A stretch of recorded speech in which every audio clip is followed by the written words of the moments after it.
myself. I said not to compare anyone to Christ because there is no comparison to Christ.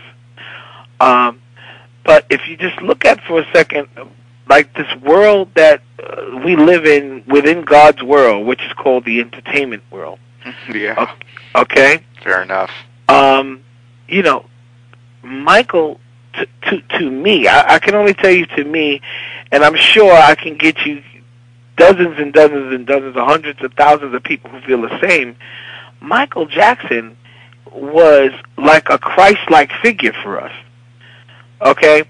And to know that this man over the last 15 years has been torn down, crucified, slandered, bad-mouthed, everyone would rather talk about something negative, like he wanted to buy the Elephant Man's bones. So what? You know what? I would buy them too. Yeah, me too. I think it's cool. I would do it too. But because it was him, they always had something negative instead of something positive. So my heart is completely broken. My inspiration, the light of inspiration that I once had from a kid is completely dim at this point for me. I mean, I don't know, because I was not one of the disciples or whatever that followed behind Christ and had to look at him, being crucified and hung from a cross. But I'm sure their hearts were broken just as well. Yeah. And my heart is broken. And moving forward with this business, all I can say is that I'm happy that there is a time now that we live in where we can kind of do things independently, and we don't have to deal with the hypocrites as much. But we are surrounded by hypocrites in this business. And, it's just a tragedy. I mean, I always wondered what it would be like, if something, God forbid, happened to Michael, and I don't think I ever really wanted to feel it. I just always kind of wondered, like, my goodness, what would happen? Yeah. Well, here we are. And so far, everything that's happening is pretty much exactly what I thought was going to happen. Corey said something really... Corey and I speak countless times every day. We have for basically the last 20 years. I can tell. When this happened, as I was emailing Corey, and at one moment I got his wife on the phone, but that was it. I didn't hear from Corey for 3 days. Emails, phone calls, no answers. I knew that he was mourning, and I was distraught about this. Because I cried for 3 days. You called me up Monday morning, and I think it's a very appropriate coda here. You called me up and you said, Corey, and I'm basically almost word for word on this. Okay, it's Monday. We got to go back to work because Michael would have gone back to work. Mm-hmm. And that's the truth. Very poignant to me. Michael would have gone back to work, and like I said, he went through he took his bumps, he took his bruises. He was one of the toughest men I ever met, and that's the truth. Yeah. He was a rugged, tough guy. There was nothing timid about Michael Jackson.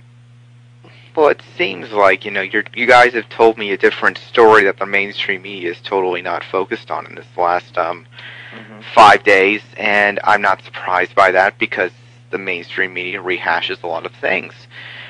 But the point is what you're saying to me then tonight, really, the fact is that the industry, the media that is the industry, is not totally focusing on really how important this guy was to music as a whole. In closing. Nope. No. Close. They're not even scratching the surface. Well, maybe because maybe they're just not informed, or they're not educated, or as you know, on this 24-hour news cycle, ladies and gentlemen, they don't care anymore. It's about what do I put out, how quickly do I put it out, and who's listening. Yeah, but I think that I think they go off the fact like everything else in the world. They go where they say, you know what, this news right here. I mean, it's the very reason papers like the Inquirer exist. It's like we can capitalize off of the dirt. Still exists. They could be gone tomorrow, ladies and gentlemen. I'm not sure if either of you heard, but Vibe magazine, for example, folded today. Another music publication. Yes, it sure did. Wow. So let me just say, with the tabloid outlets online that you can get, and they're updated 24/7, I would not be surprised if the National Enquirer would join that list. And I don't know if you guys know this, but they've been having financial issues in the last 6 months also. So, the point is that it's all going online. Regardless, it's all going on. Well, I believe that anyway. That's what I said. And you know what? It gives the freedom to people like yourself to be able to do something right. Yeah, sure. And on the instead record. of trying to follow suit, to say, because look, the Inquirer, Star Magazine, all those things, they're posted, they position them right at like that cash register when you go in, and it says some crazy shit on the title, on the cover, like, Michael Jackson sleeps in the hyperbaric chamber. No, it was Obama's gay last week.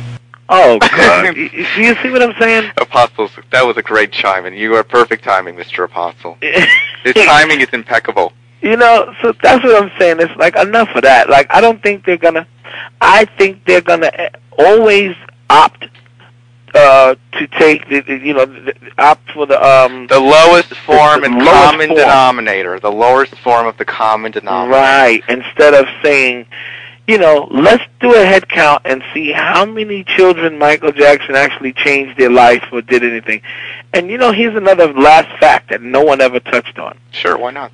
Both both the boys that allegedly accused Michael were both kids that were involved or their parents were in prior scams or something like that. I remember the recent one. She tried to get her kids to fall over like in J.C. Penney's and then sue for harmful injuries or something from them. Yeah, I remember that. Yes, I do. And then they tried to do something with George Lopez. I did not know that one. Yeah, they tried to say that he stole their money out of the comedy store when they went to comedy store or something like that. Said that he robbed one of their wallets or stole from them. What's funny about that whole situation, though, is looking back on it, maybe 10 seconds was mentioned, and that was mentioned once during the whole trial coverage, and the the witnesses at hand, the mother and obviously the kid. They mentioned about 10 seconds of that, and they mentioned it once, and it wasn't like, reminding you, just remember that, the witnesses and the ones, obviously, suing Michael Jackson for these legal charges and had these criminal things against him were trying to, obviously, they were scam artists beforehand. Right. They tried to pull something, but that history was not brought up. You only because heard it's not important to the public. Because it's not important to the public because they're not somebody prominent who is anyone's going to care about it, and they're going to be like, who is this person again? Who are you telling me about again? Yeah. Well, I'll give you my summation on the media, and then I'm going to be finished with this.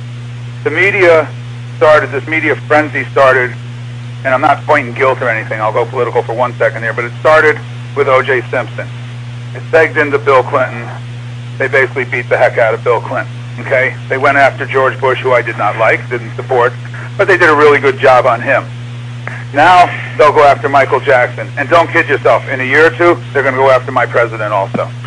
That's how they... Well, they went after Michael Jordan with the gambling, he had gambling and infidelity, and that's nothing surprising, honestly, anyways, for the world of sports and entertainment. Many of these guys, that's their business. And they do stupid things. Kobe Bryant really fucked up. He really fucked up. Yeah. You understand? But, it destroyed him, and right away they ushered in, here comes King LeBron James. They from high school, and then he, and he's handled it pretty actually decently well, better than most people thought he probably would, not to get off topic. But, I agree with you in every case, in every form. So as we wrap up this conversation, Corey Rooney, thank you so much. Chris Apostle, thank you so much. This was an interesting, almost hour conversation about the life of Michael Jackson, and hang on with me, ladies and gentlemen. This is Chris Shandek.